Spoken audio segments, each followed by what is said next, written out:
The struggle over Cape 3 and the veiled warnings from Chiwenga are symptomatic of a deeper existential battle for power within ZANU-PF. The factional battle for ZANU-PF so that was subscribe or like on the bill icon.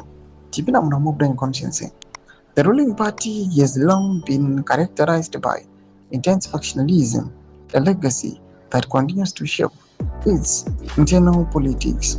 The term mnangagwa faction, often referred to as Lacoste, and the term Chiwenga faction, sometimes associated with the G40 remnants or possibly military loyalists, are locked in a high-stakes contest for control over the party and, by extension, the country.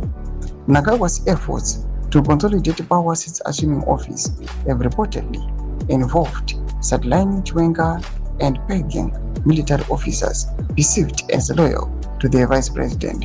The systematic weakening of Chiwenga's power base has intensified the rivalry, transforming it into a zero-sum game where the stakes are incredibly high for both protagonists. The outcome of Cape 3 debate is thus not merely a legislative matter, but a crucial indicator of which faction is gaining ascendancy.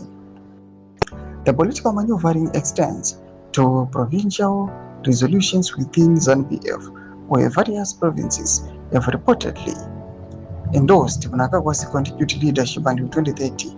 These revolutions, often presented as expressions of grassroots support, are widely seen as orchestrated efforts to legitimize the Cape 3 agenda and create an impression of party unity behind Mnangagwa's extended rule.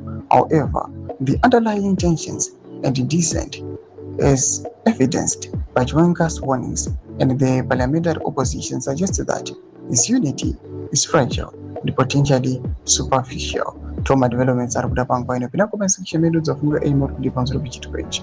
So subscribe or like, opportunity on the bell icon.